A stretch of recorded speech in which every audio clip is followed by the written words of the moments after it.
சென்னை தலைமைச் செயலகத்திலிருந்து காணொலி காட்சி மூலம் கலைஞரின் அனைத்து கிராம ஒருங்கிணைந்த வேளாண் வளர்ச்சி திட்டத்தை முதலமைச்சர் மு.க.ஸ்டாலின் தொடங்கி வைத்தார்.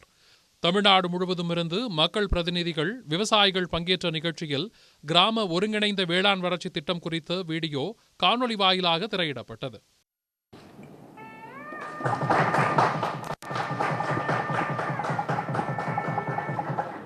ஒவ்வொரு வேளாண் குடும்பமும் திட்ட பலன்களை பெற்று கூடுதலாக 10 லட்சம் ஏக்கர் பரப்பு சாகுபடிக்கு கொண்டு வரப்படும். இதனால் தமிழ்நாட்டில் உள்ள 70 லட்சம் விவசாயிகள் பயன்பெறுவர். நிகழ்ச்சியில் பேசிய ஸ்டாலின், கலைஞரின் அனைத்து கிராம ஒருங்கிணைந்த வேளாண் வளர்ச்சி திட்டம் அனைத்து கிராம பஞ்சாயத்துகளிலும் செயல்படுத்தப்படும் என்று கூறினார். பயிர் உற்பத்தி திறனில் தேசிய அளவில் முதல் 3 இடங்களை அடைவதே லட்சியம் என்று கூறிய அவர், கலைஞரின் அனைத்து கிராம ஒருங்கிணைந்த வேளாண் வளர்ச்சி திட்டத்தால் ஒட்டுமொத்த கிராமங்களும் வளர்ச்சியடைந்து தன்னிறைவு பெற்ற கிராமங்களாக மாறும் என்றும் கூறினார். உழவர் உற்பத்தியாளர் குழுக்களை உருவாக்கி தேவையான தொழில்நுட்ப பயிற்சிகள் அளித்து வேளாண்மை, உழவர் நலத்துறையின் பல துறைகளின் திட்டங்கள் செயல்படுத்தப்படும்.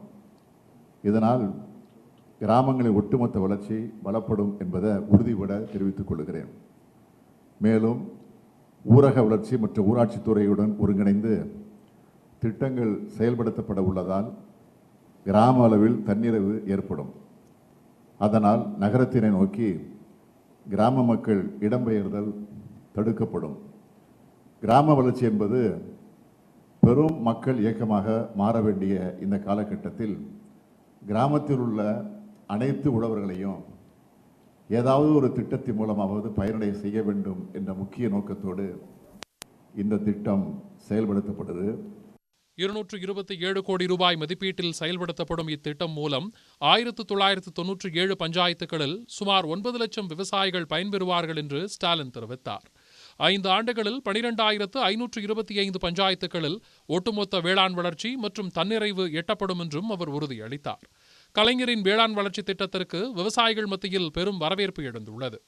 கைத்தெளிப்பான் ஸ்ப்ரேயர்ஸு, அப்புறம் 8 வகையான காய்கறிகள் கொடுத்துருக்காங்க. அப்புறம் பார்த்திங்கன்னா அக்ரிகல்ச்சர்லேருந்து நெட்டை குட்டை தென்னை மரம் கொடுத்துருக்காங்க. அப்புறம் இடுபொருள்கள்.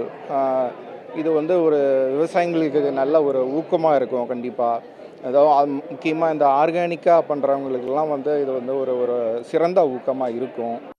முன்னதாக விவசாயிகள் சங்க உறுப்பினர்களுக்கு ஆழ்துளை கிணறு அமைப்பதற்கான பணியாணை, ஆதி திராவிடர்களுக்கு 100% மானியத்தில் கிணற்றுடன் மின்மோட்டார் மற்றும் நுண்ணீர் பாசன வசதி அமைப்பதற்கான பணியாணை, பண்ணை குட்டைகள் அமைப்பதற்கான பணியாணை மற்றும் தென்னங்கன்றுகளை ஸ்டாலின் வழங்கினார். 8 பழச்செடிகள் மற்றும் மரக்கன்றுகள் அடங்கிய 1 லட்சம் தொகுப்புகள் வழங்கும் திட்டத்தையும் முதலமைச்சர் மு.க.ஸ்டாலின் தொடங்கி வைத்தார். உடனுக்குடன் செய்திகளை தெரிந்து கொள்ள சன் நியூஸ் பெல் ஐகானை கிளிக் பண்ணுங்க.